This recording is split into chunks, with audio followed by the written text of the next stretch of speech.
Hello అండి, నేను ఈరోజు పప్పుచారు ఉప్పు చేప ఫ్రై చేస్తున్నానండి.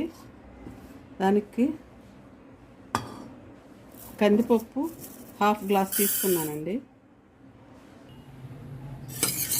పప్పుచారు చేయడానికి పప్పు వేపుతున్నానండి.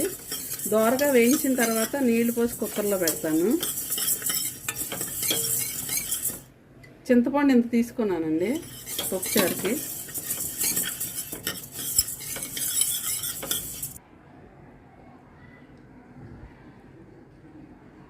పప్పు వేయించి కడిగేసి నీళ్ళు పోసానండి కుక్కర్లో. కుక్కర్ పెడుతున్నాను.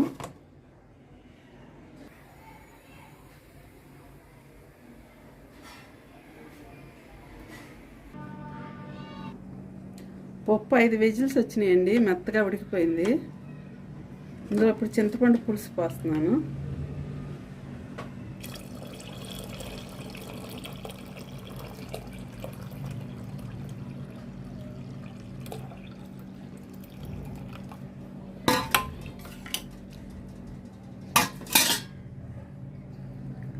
టమాటా, ఉల్లిపాయ, పచ్చిమిరపకాయ, కొంచెం కొత్తిమీర వేస్తున్నానండి.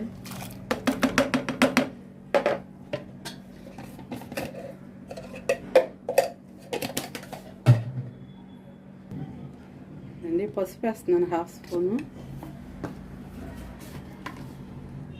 కారం 1 స్పూన్ వేస్తున్నానండి.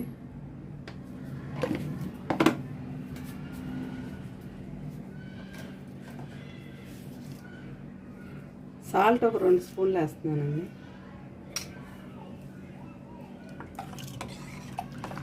పప్పుచారు మరిగిన తర్వాత చూపిస్తానండి. పప్పుచారు మరుగుతుందండి.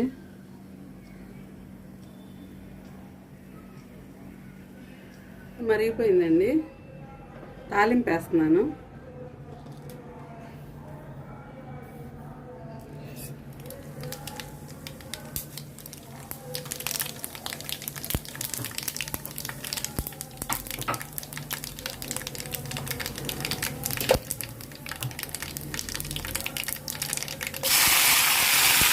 కరివేపాకు, వెల్లుల్లిపాయ,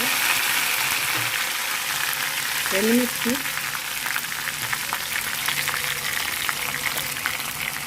కొంచెం ఇంగువ వేస్తున్నానండి.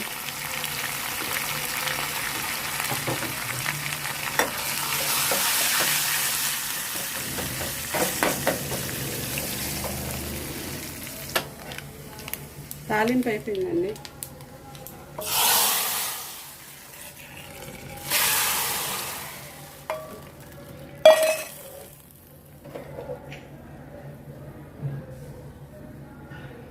పప్పుచారు అయిపోయిందండి.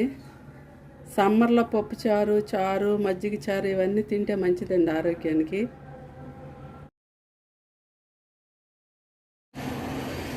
ఉప్పుచారు ఫ్రై చేస్తున్నానండి. దాన్ని కడాయి పెట్టి నూనె పోసానండి, కాగింది.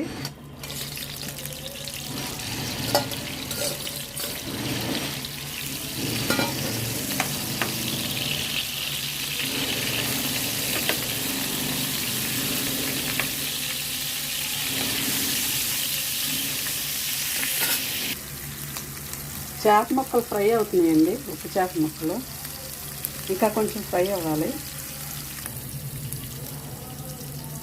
చేప ముక్కలు చాలా వరకు ఫ్రై అయిపోయినాయండి. ఇప్పుడు కారం వేస్తున్నాను.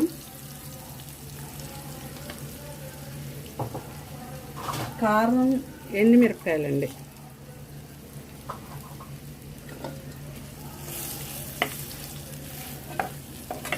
ఉప్పు చేపలని ఈ రకంగా ఫ్రై చేసుకుంటే చాలా బాగుంటాయండి. కారం పట్టి ముక్కలకి ఇంకా సాల్ట్ ఏం వేయని అవసరం లేదు. ఈ కూడా బాగా ఫ్రై అయితే ఇందులో ఆయిల్లో, కారంలో చాలా టేస్ట్ వస్తాయండి. ఉప్పుచారు ఫ్రై మీరు ఎలా చేసుకుంటారండి? నేనైతే ఈ పద్ధతిలో చేస్తాను. మీరు ఎలా చేసుకుంటారో కామెంట్స్లో పెట్టండి. ఓకేనా అండి? మా పప్పుచారు, ఎండు చేపల ఫ్రై నచ్చినట్లయితే లైక్ చేయండి, ఛానల్ని సబ్స్క్రైబ్ చేసుకోండి. ఓకేనా అండి? బాయ్ అండి.